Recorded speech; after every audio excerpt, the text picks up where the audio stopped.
All right, so we're testing some new technology here. So I'm trying to make sure that it makes sense. But okay. Let's see.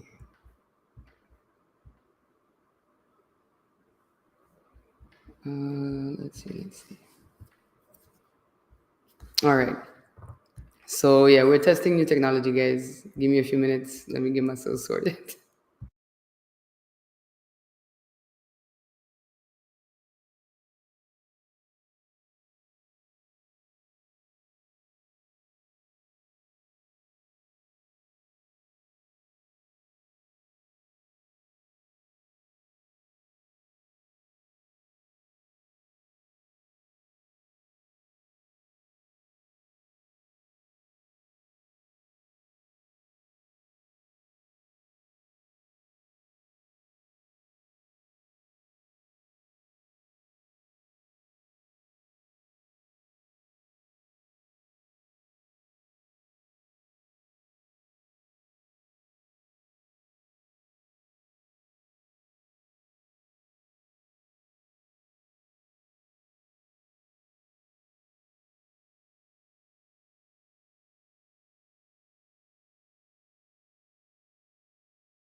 All right.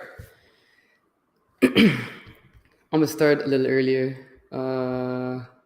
because um, it's new technology, guys. So we're gonna see how it goes.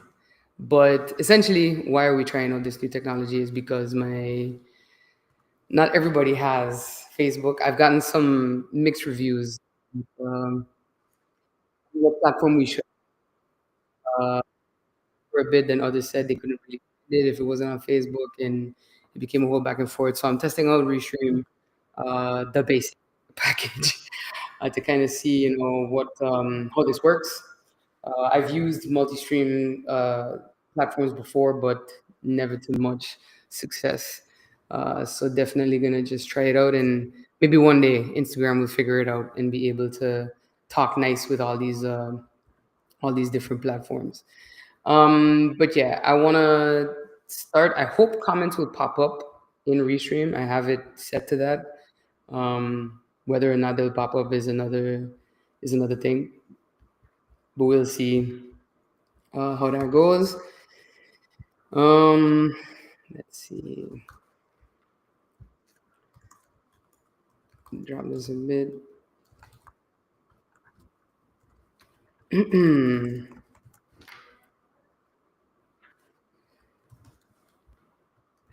All right. So we'll just have to see how it goes. Good morning, everybody. All right, glad that you guys see me. Boom. But they're not showing up in Restream, so we have a problem. I'll have to fix that at another. Oh, that's why. Okay, wait. I figured it out, guys. I figured out why. Because Muppetry. All right. Um, curious, curious or incurious. Okay. So if anything, I'm gonna try to switch back and forth between windows, because it means that your comments are not showing up in Restream, which is problematic because it basically means that I got to keep switching back and forth. But we'll fix that at a later time. Right now, I don't want to waste too much time. I want to get it going. So let's get it going. Um, drink of the day, of course, made stronger than I normally make it. That's what we need. That's what people need. The last bit of Planet Oat creamer that I had left here in the office, and I would like to beg Carrefour or anyone, please order it. I beg. 'Cause I can't deal. I can't deal. I spoke about my disdain for Califia Farms. You will pay for your crimes eventually. Um, yeah, I'm definitely trying to make sure that I have the right creamer before I gotta flip out. All right. Okay, we'll see. I see some comments in the show, some comments elsewhere. We can see what is available from there. But I see that YouTube is populating in the Restream chat with technology. Consider this the rough test. But in any event, I want to dive into the hot take of the day, which is the concept of freedom, and what it costs, and that freedom. I think she was Polish. Philosopher said that freedom is not just about individual rights, but also about freedom to think and dissent, which is essential for democratic society. And then you had others that also stated that freedom without limits is merely a word, highlighting the importance of boundaries in maintaining freedom. And what both of them kind of echo is the responsibility of individuals in a free society, suggesting that freedom is a collaborative effort that requires commitment and planning. It's not something that just happens. It's not something that you can just scream about and demand. It's something that you need to work towards. It's something that you need to actually have a plan for. And I think that in these times, in this age, having a plan is something definitely needed. No, no, no, no, no. Well, you pass on this form, Minister. You are justice. You're the only one here who could arrest anyone of us. Not really, but thanks for joining the stream. Um, so that's the note that I basically wanted to state for the hot day. We also have, for those of you who've never been here, our word of the day, which is supine, which means laying on one's back, face with face. And that's the position I usually find myself in. I lay back and think about all of the decisions that have been made in the past that kind of brought him out into where it is right now, and the very difficult decisions that we will have to make moving forward if we want to get to a point in time where we are free economically, socially, financially, whatever, and that we get to a point where, especially the younger generation, understands, which I think they do better than most of us adults, actually, that while freedom is valuable, it is crucial to have a plan or a framework that guides it, basically making sure that it's not some abstract concept, but an actual tangible reality that they can reach out and touch and hold on to, um, you know, uh, now and for future generations. So that is word of the day, supine. So if you find yourself in a supine position later, give thought, contemplate the hot take of the day, which is that freedom is just a concept unless it has a plan guiding it forward. And our game of the month for August, we had a game genre of the month, which was, of course, city simulation, city building. Our game of the month, however, is a new title that I just started playing on Steam, which is on PC, which is Tiny Bookshop. Guys, this is the most adorable game. So it falls into this genre called cozy games, which is essentially like all those influencers you see on TikTok where they just have their nice gaming setup, settle in with a cup of tea or like some matcha or whatever you people drink. I do not like matcha. Um, don't come for me, Didianka. Anyway, but yeah, it's a cozy game. So it's just one of those relaxing games, not too stressful, not too intense. Very much a game that you can settle in.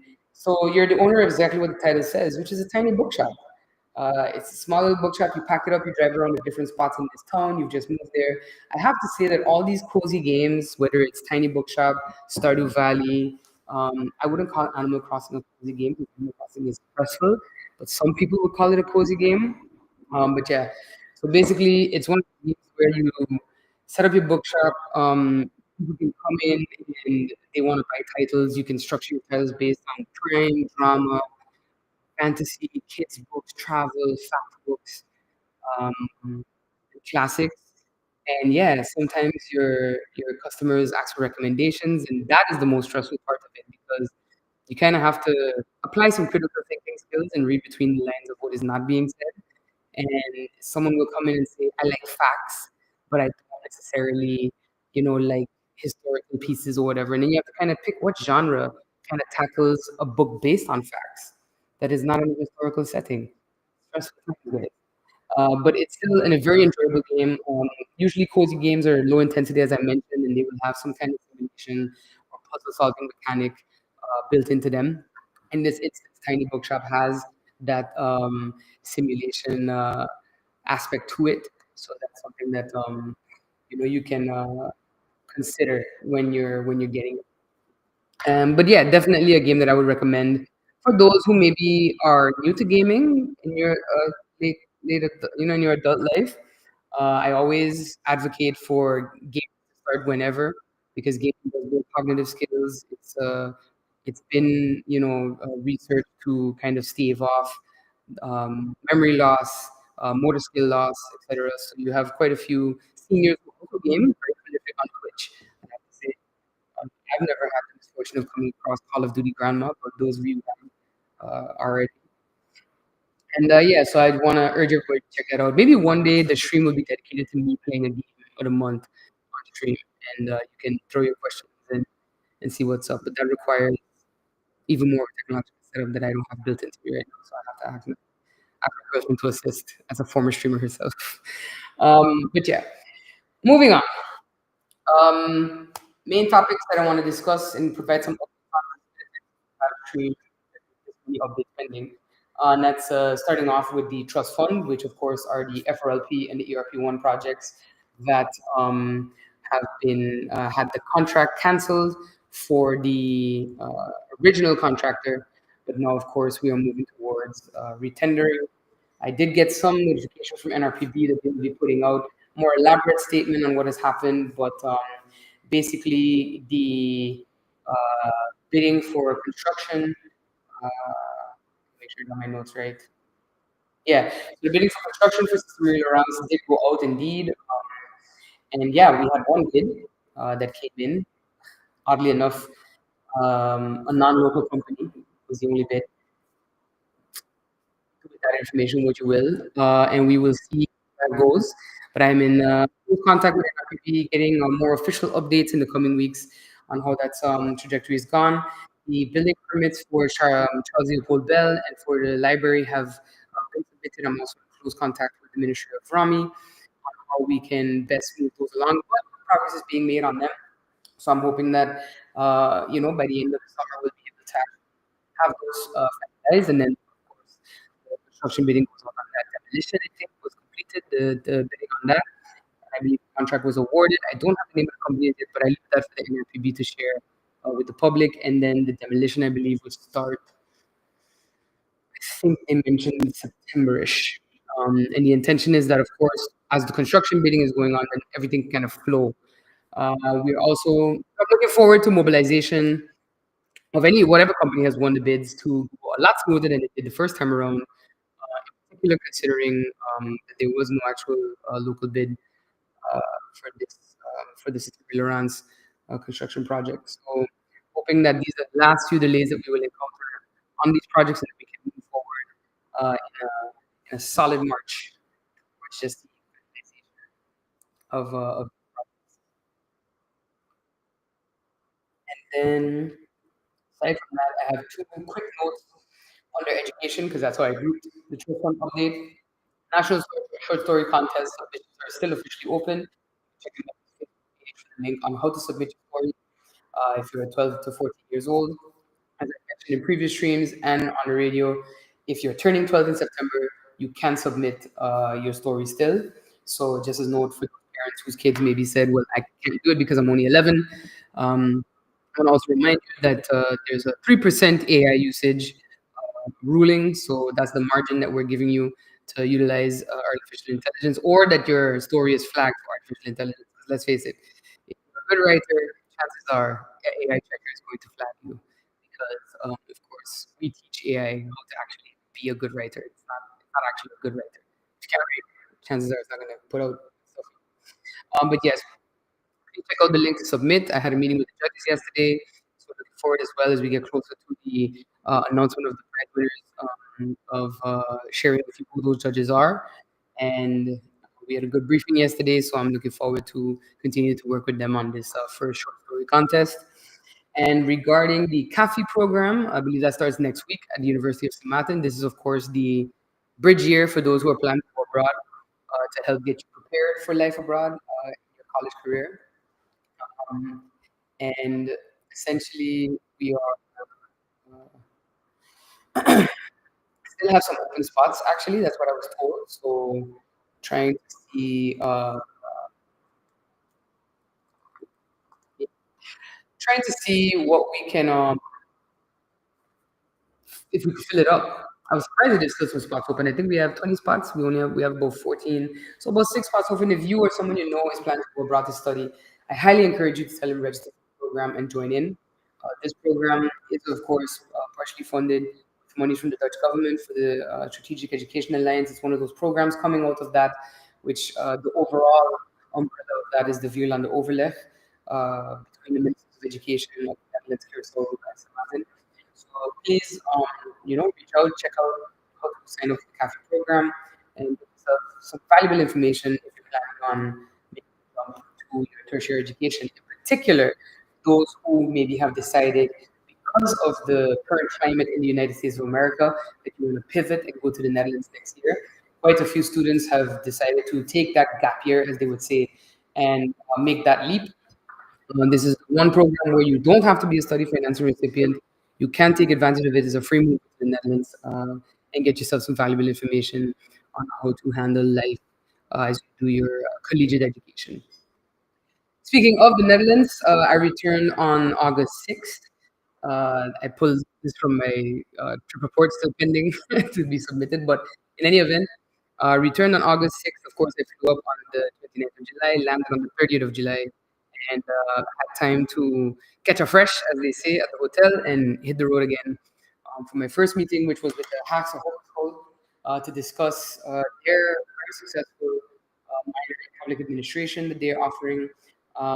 They also offering this on the islands, I believe, in Bonaire.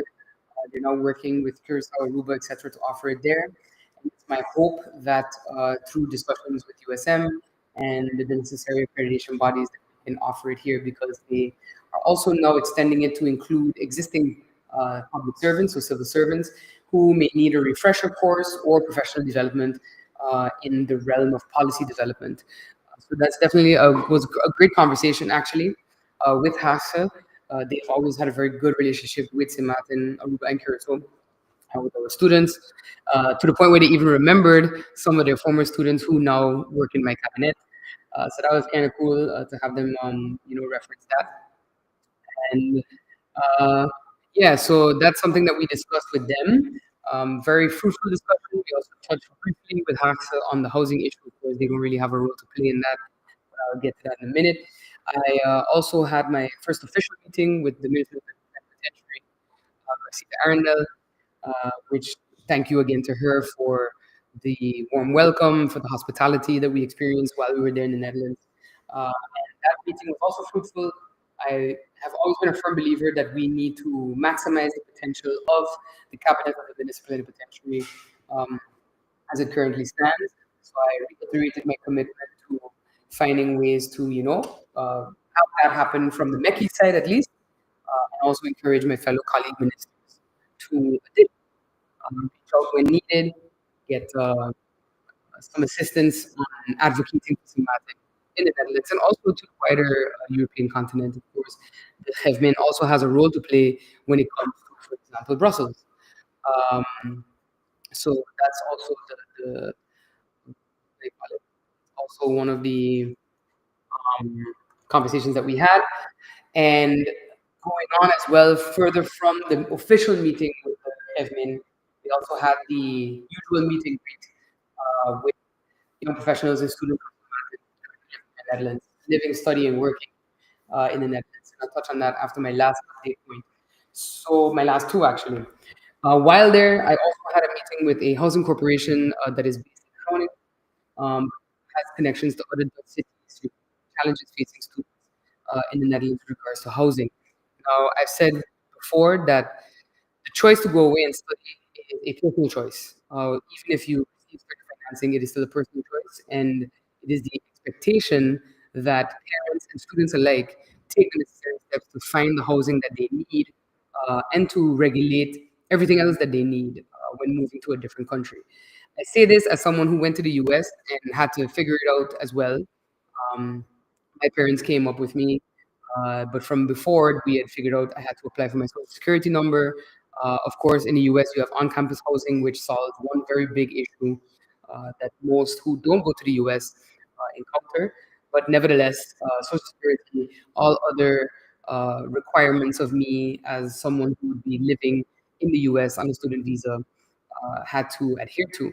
So I want to stress that point because I think, as well as I think about my counterparts in Curacao and Aruba, we can approach housing corporations to do as much as we can, establish hopefully room allotments with them, which is not a guarantee. As I've mentioned before, the reality is that we're kind of late to the gate as St. Martin for this discussion. But further to that, we also have the added challenge of European Dutch students and European students not being able to find housing in the Netherlands. You have more Dutch students who are staying with their parents while they're starting their college career. Many have chosen to kind of bunk up with friends. So the idea of having your own space is very quickly not becoming is not very quickly no longer a reality for many students. So these are the tough kind of statements that I think need to be made. I don't like to BS anybody. To be perfectly honest, I prefer to communicate in a very straightforward manner. And the reality is that there's a lot that we also have to do, and there's a lot of personal responsibility that also has to be taken on for these young people who are preparing to go off to the Netherlands and actually function as adults. One thing that the housing corporation did actually signal to me, which is unfortunate to hear that this is still happening, is that Samataners tend to register for certain housing websites and such much too late. Registering a month or two before you go to the Netherlands is not going to help you find a room. You can actually uh, register for these sites, many of them, by the time you're 16. So it's also putting the onus on us now to have those conversations of where do you plan to study? Us being parents, teachers, guidance counselors, on where do you plan to study? If you plan to go to the Netherlands, and you're 16, you make that decision around that time, register for these sites. Gives your profile a bit more exposure. You have that time until you actually need to go to the country to build up your rep, so to speak, with these sites. Um, and I strongly urge everyone to take that seriously into consideration as you prepare for your tertiary education. With the housing corporation that we spoke to, we will be following up to identify how we can move forward with possible room allotments. Um, but I still encourage everyone to sign up as soon as you know where you're going to be going to those sites. And I will really have additional information on you once we execute our follow up with this housing corporation. At the time, there were some rooms available still in Groningen, so if you or anyone you know has gone up, not with study financing, because those students have their housing regulated already, please let them know and let them reach out. You can provide the name and contact for how they can be talked about those rooms in the Groningen area. Um, Outside of that, my last two official meetings were to discuss, to meet with the committee that's essentially executing the Amsterdam Slavery Museum project. We had a great conversation with Mr. John Leerdam about that and how the possible piggybacking opportunities that could exist for our local museum and how that would all work. And we also had a meeting with Culture Funds with the director, which was a great conversation as well. There's quite a few opportunities for culture and heritage, and more on that later. Quite a few opportunities for culture and heritage when we really dive down into it. It really is again about finding the support to be able to write the project proposals, to be able to access these funds. So I'm looking forward to facilitating that in whatever way the ministry can, so that our entities can take advantage of how you call it. Sorry, yes, the opportunities for culture funding. And then the last thing that I had to mention was, of course, the uh, meet and greet with young professionals and students from St. Martin, held at the cabinet of the municipal penitentiary. It was a great session, a lot of new faces. I was very happy to see that. Um, my message to them was, I guess, a little unusual when we think about what the message so far has been over the last 20 years, I would say, to students in the Netherlands, which was a message of, graduate, get on a plane and come home. That has never been my message. Even when I lived there, I've always encouraged students, whether US, Canada, elsewhere, take the time, get at least a year or two experience, and then if you feel that it's right for you, move home. Because the reality is, moving home is very often a sacrifice for many of us, and I was very frank with them in my remarks made to them. It can be considered a sacrifice, especially if you've met a partner where you're at, if you've set down some roots. So many go abroad, have kids, during their study, and then it's a question of what is the best choice for my kid, and that's always something that I tell people to consider. It really is a decision you have to make that you believe is going to be in the best interest of you and your family, and what your plans are for your life and for their life. So definitely very frank conversation with them, and I hope it was appreciated. I think it was. I was told it was by some, but it was really great to see some of the faces that I would recognize and don't. Shout out DJ Spy, John Sanford, Shakir, and the rest of them who came through. And to those new faces that I saw, you had students who were going to school in Breda, who came, of course, with concern of housing. And we have some kids that are studying some pretty amazing and interesting things, from Balkan to anything that you can think of. And I'm really excited to, follow their progress. And then, of course, on the 4th of August, I was at Nepal to welcome the new crop, the 25 students that recently traveled to the Netherlands to start their tertiary education there in a variety of cities. And that was also, great to witness them, because some of them I've already encountered. For example, there's some who gave me the school tour when I visited St. Martin Academy, and so to see them now taking this next step to continue their academic journey was cool. Of course, they were exhausted. So we greeted them at the airport, and then later that evening, I attended the welcome reception and opening dinner for them. I couldn't stay for the dinner, but I did share some remarks, which is pay your rent. Advise them to remember what they went up there for, stay focused, and stay committed. At the end of the day, we're already proud of them, and now it's time for them to make themselves proud and to do what they went up there to do. So that was part of the conversation that we had. So wishing them much success. Some of them, I was sat in on some of the sessions with the parents, and some parents were very much like, "I can't wait, and they're gonna be out of house." Blah, blah, blah. And the same parents, I bet you, are bawling long tears, because of course it is. No matter how prepared you feel for it, it's gonna be a loss. To the house is the empty nest syndrome. So much success to those students, and then of course returning back to the island. That was what we came back, and now is to follow up on what was discussed, not just with the housing corporation, and so, but also with the Hevmin, see how we can continue to maximize the potential of that cabinet, get some work done for St. Martin and for MECYS in particular. And since coming back, it's been a bit of a whirlwind. I delivered some very brief remarks last night at the Caribbean Union of Teachers conference, their biennial conference that is being hosted here in St. Martin. Um, I just want to share my remarks, because one thing about it, I never have a recording of many of the speeches that I make. I really need to start working with, something, a camera that I can kind of throw on a table or something like that. But essentially, I wanted to kind of touch based on what I said, because I think it's an important thing to note as we move forward with academic reform and educational reform in general, especially once we receive the results of the FBA review, which, as I mentioned before, is due to arrive in January 2026.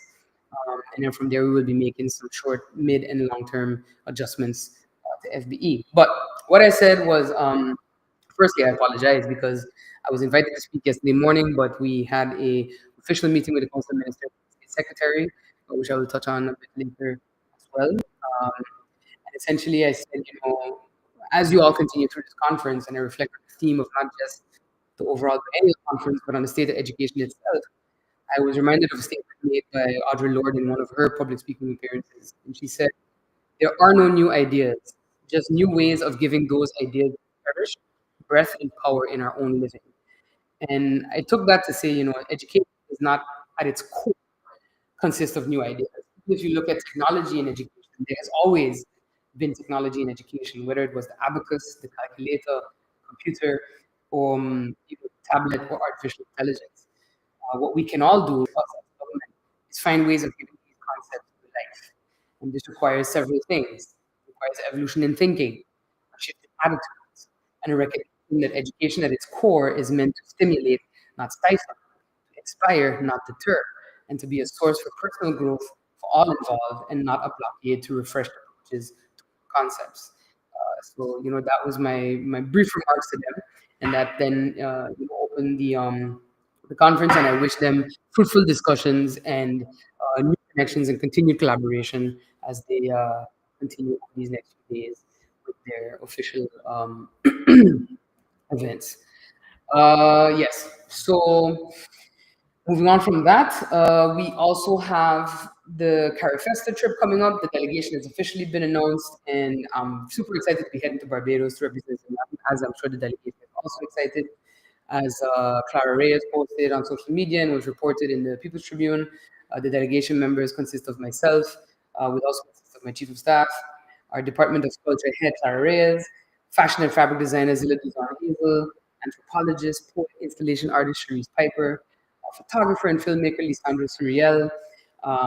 We have King Kim going as well, DJ King Kim, Faiza Tabasano, our poet, and interdisciplinary artist Lucinda Ardain, and Sammy D. Alexis, one of our prolific drummers. And we submitted works that will be on display at Perry Festa from Peter Sagnia under the category of film, and Jonathan Van Arneman also under the category of film. But of course, Jonathan is a dancer, artist, choreographer, everything wrapped in one.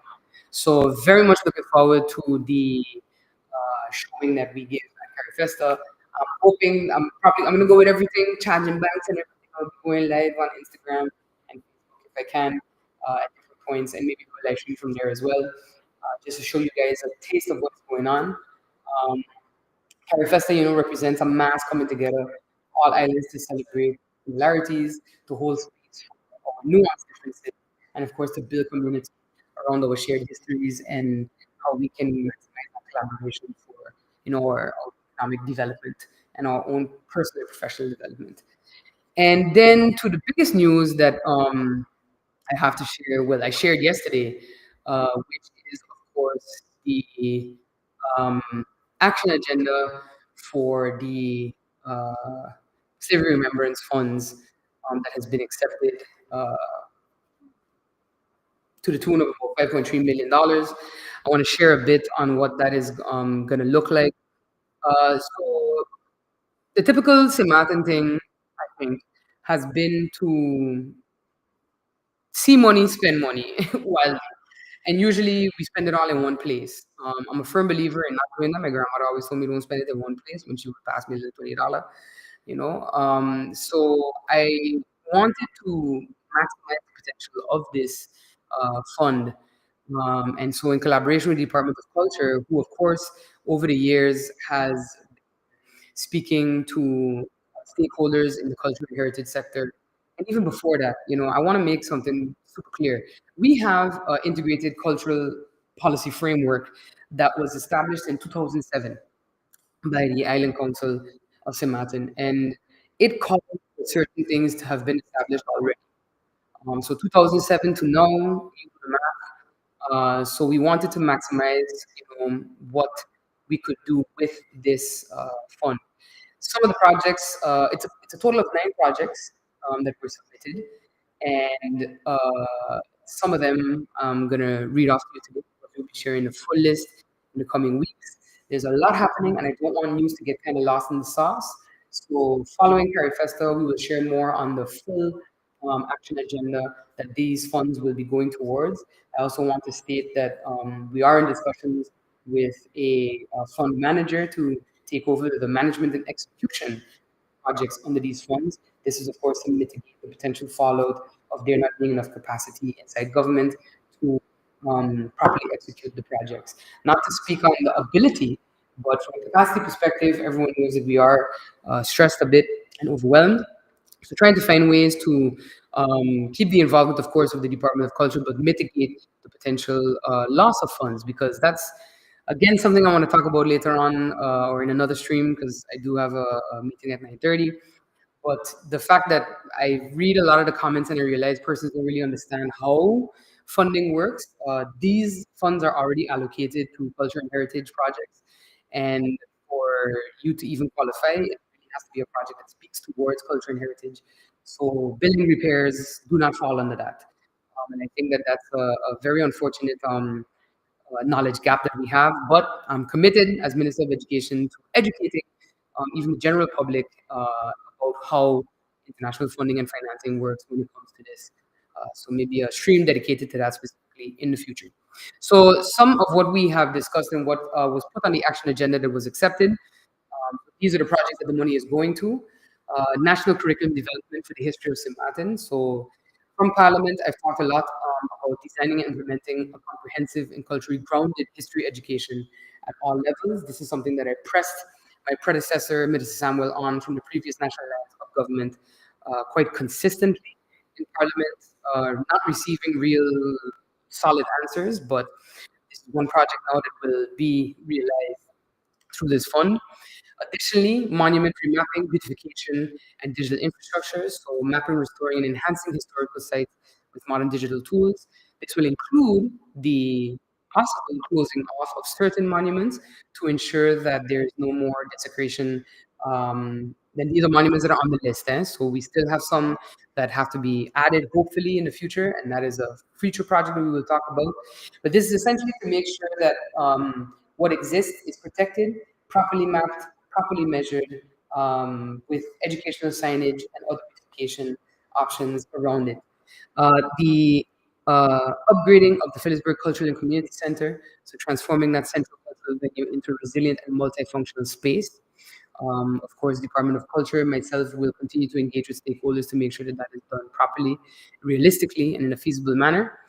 A heritage scholarship program, which I'm super happy about, because that means that we'll be able to create more Jean-Marc Augustis on St. Martin, because that is something that we desperately need. It's one thing to talk about your culture and your heritage, and another thing to not stimulate young people to go into studies that will then make them stewards of this culture and heritage moving forward.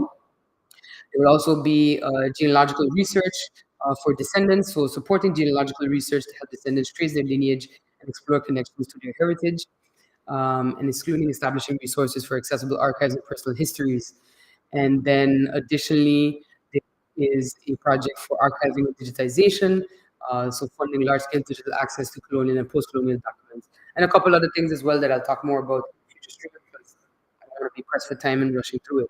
So the programs that we outlined in our action agenda contribute not just to the community pride and awareness, but social infrastructure, economic development and diversification, and sustainable development. And I think it's important that cultural heritage is repositioned as a foundation for prosperity and national cohesion. So that's the primary goal of the agenda, is to implement that comprehensive, inclusive, and historically conscious program of reconciliation and structural investment in heritage education and cultural infrastructure in the Caribbean parts of the kingdom. So I'm looking very much forward to continuing this conversation with the public on a whole, to sharing about the projects as they start to kick off. And of course, when we have deliverables to report, being able to report them comfortably and in a very transparent manner. And as I mentioned, the funding will be put forward, on that. So with that, I think we've come to the end of my updates, I believe. Yeah, check my notes. So I wanna. Oh, So that's the general updates. And then in terms of sports, I want to also thank everybody for popping out to the airport. I was unfortunately off island when our athletes came home, several of them, but I managed to make it back just in time for the 3-on-3 team to welcome them home. Saturday night, unfortunately, I was in a meeting and was unable to attend the return of our U15 CONCACAF boys team. They drew one, they lost. Suriname was a very strong team, and congrats to Suriname for winning that tournament, actually. But congrats to our boys for their draw as well. And for the goals that were scored. It's tough to score a goal in football. I think we all know that. If we watch any football match, you see that it's a challenge. So the commitment and development of our football athletes is obvious in their performance, and I congratulate them on that and hope to be able to link with them now that I'm actually back and able to do so. Find some time to get that done. In terms, I see a couple people also on my WhatsApp texting me about the air policy. A letter was sent, should have been sent out yesterday, I believe, informing the school boards and such, public education, that pending legislation is expected that they begin to adhere to the direction that the legislation will be going in. I will share a bit more on that later, so that we can make it clear. We had a meeting with the school boards. I think, um, how you say, momentum in the public is there, and I hope that the school boards continue to be open to the fact that, at the end of the day, you're responsible for education, and for providing quality education, and no one can really establish the link between quality education and a hairstyle to this day. Uh, so I definitely want to continue that conversation. However, I think it's important to realize that from the parliament side, from the public side, you have to comment as well, globally, regionally, where these policies are being eradicated. So that communication should have been sent out. I will confirm that later today and then hopefully come back with an update for school starts next week, of course, because I believe school starts on a Wednesday. Please don't come at me for school starting on Wednesday, guys. I'm sorry. That's just the way the dates happen to fall. But I will definitely share more about that in future live stream. And the final update, speaking of school and the start of school, of course, we see in the Atlantic tropical storm Erin. I urge everyone to just keep an eye out. Erin is passing so far in the cone of probability, uncomfortably close to St. Martin, projected by Saturday, Sunday. Of course, the more definite positioning of her is up until 2 a.m. Friday. Saturday, Sunday is still kind of up in the air. Let me put on my best weather woman voice and give you the general update. So at 5 a.m. today, the center of tropical storm Erin was located near latitude 17.4 degrees north, longitude 34.3 degrees west. Erin is moving toward the west near 22 miles per hour. This motion is expected to continue for the next several days with a decrease in forward speed and a gradual turn towards the west-northwest. Maximum sustained winds so far are near 45 miles per hour with higher gusts. Gradual strengthening is forecast over the next several days, and Erin is expected to become a hurricane in the next couple of days, and actually it's projected to be a major hurricane by the time it gets into that cone of probability by Saturday, Sunday. So definitely, please keep an eye out. Make sure that you have your hurricane readiness kit. I've been talking about it since before June, guys. You bottle water for at least 2 weeks, canned food and other non-perishables, at least 2 changes of clothes, your underwear, your shirt, your pants, a radio with batteries, charging banks for your phones and other electronics that you may need, solar lanterns, batteries for lanterns that may not be solar, and watertight storage, of course, for passports and other important documents, your go bag, as it were, and of course, some cash. So we're all, of course, keeping an eye on tropical storm, soon to be Hurricane Erin, and definitely hoping that she misses us in this instance, which I believe she will. But nevertheless, we are, of course, entering the peak of the hurricane season, so definitely keep an eye on the Atlantic and all its activity coming forward. Don't forget to follow MECYS on Facebook and other social media channels where you can find to be able to get updates. And as well, you can follow me on YouTube. If you already have me on Facebook, you'll be getting notified of these live streams in the future. And yeah, thank you for tuning in. I hope that the multi-platform stream worked out for those who prefer to join on YouTube. For those who prefer to join our Facebook, we'll continue this and hopefully go a lot smoother as well. And I can actually get the chat from the comments from Facebook into the Restream chat, so I don't have to keep switching windows back and forth and have a crazy break.